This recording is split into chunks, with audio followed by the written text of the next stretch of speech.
देखिए, ये कारवां लगातार बढ़ रहा है और हमारा जो मुद्दा है वोट चोरी के खिलाफ ये यात्रा है और संविधान में जो सम्मान से जीने का हक हर इंसान को दिया गया है वो आज रौंदा जा रहा है, कुचला जा रहा है, तो उसके भी खिलाफ ये यात्रा है। हम लोग इस यात्रा का नाम दिए हुए वोट बचाओ संविधान बचाओ। आज उत्तर प्रदेश में करीब करीब 3.5 करोड़ वोट काटने की तैयारी है और जब 3.5 करोड़ वोट कट जाएगा तो फिर चुनाव क्या बचेगा?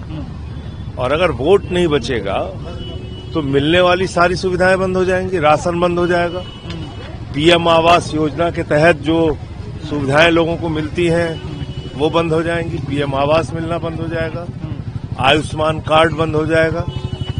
तो वोट ही जब आपका नहीं बचेगा, ईडब्ल्यूएस में आपका सर्टिफिकेट नहीं बनेगा, तो ये तमाम परेशानियां एक साथ खड़ी कर रही है उत्तर प्रदेश की सरकार। और योगी जी तो उससे भी 4 हाथ आगे कह रहे हैं, मोदी जी कह रहे हैं सबके सब घुसपैठिए हैं जिनके वोट काटे जा रहे हैं। और योगी जी कह रहे हैं घुसपैठियों के लिए हम डिटेंशन सेंटर बनाएंगे। तो 3.5-4 करोड़ लोग सब लोग डिटेंशन सेंटर में रहेंगे।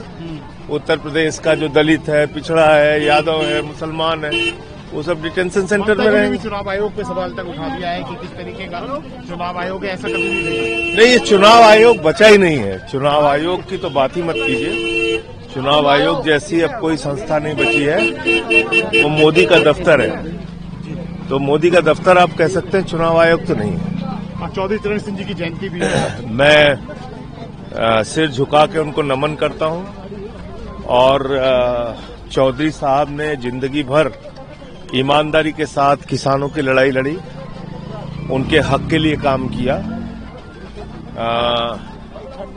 उत्तर प्रदेश के मुख्यमंत्री के तौर पे और देश के प्रधानमंत्री के तौर पे उनको काम करने का अवसर नहीं मिला, लेकिन उनका पूरा जीवन, ज्यादा मौका तो नहीं मिला लेकिन प्रधानमंत्री के तौर पे, लेकिन उनका पूरा जीवन सादगी और ईमानदारी का एक बड़ा संदेश है हिंदुस्तान के लोगों के लिए। और जो सरकारें किसान के लिए काम करना चाहती हैं उनको चौधरी साहब के जीवन से सीख लेना चाहिए।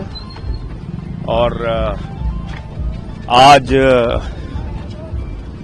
वो शायद ऊपर से ये देख रहे होंगे कि खाद की बोरी के लिए आजादी के 78 साल के बाद भी किसान मर रहा है। तो ये बहुत ही दुर्भाग्यपूर्ण परिस्थिति है इस वक्त। मैं चौधरी चरण सिंह जी को सर झुका के नमन करता हूँ। अच्छा, आज यूपी के हाउस में जिस तरीके से वंदे मातरम और कोडीन पे कल चर्चा हुई थी, आज मदरसा जो सभा सरकार में बिल आया था उसके ऊपर आज वापस लेने की तैयारी चल रही है, चर्चा हो सकती है हाउस में। देखिए, पहली बात तो ये कि वंदे मातरम से भाजपाइयों का कोई लेना देना नहीं। इनके पुरखों ने तिरंगे झंडे का विरोध किया और आरएसएस के मुख्यालय पे 52 साल तक तिरंगा झंडा नहीं फहराया गया। इनके पुरखों ने राष्ट्रगान का विरोध किया और कहा कि जनगण मन जो है वो आइटम ऑफ एंटरटेनमेंट है। इनके पुरखों ने आजादी के आंदोलन का विरोध किया और उस वक्त जब देश का बंटवारा हो रहा था तो ये लोग जिन्ना के साथ खड़े थे। इन्होंने 1942 में जिन्ना के साथ मिलकर सरकारें बनाई। तो मुझे लगता है कि वंदे मातरम पे तो इनको कोई चर्चा करने का अधिकार नहीं है। फिलहाल इन्होंने चर्चा रखी थी संसद में, मैंने इनके एक सच को देश के सामने रखा। बेशर्म लोग हैं वो, जो है जितनी भी बात करें, राष्ट्रवादी तो नहीं है, ये तो तय है। उधर राहुल गांधी भी बर्लिन में वहां पे बोला है उन्होंने कि ये जो सरकार है ये सरकारी संस्थाओं का दुरुपयोग कर रही है और जो बिजनेसमैन है उनको प्रेरित कर रही है कि जो विपक्षी पार्टियों की जगह जो आर्थिक फायदा है वो बीजेपी को पहुंचा रहे हैं। देखिए, पहली बात तो ये कि ये सरकार काम किसके लिए कर रही है? इंडिया के लिए या अडानी के लिए?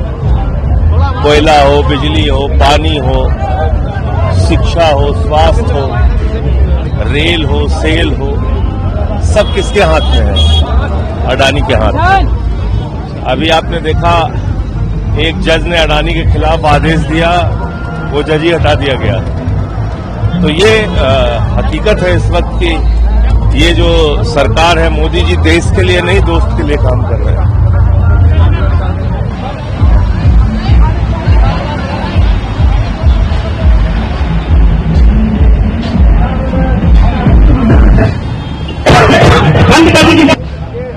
वाली गाड़ी आगे निकल संविधान बचाओ, ट्राली आगे वाला।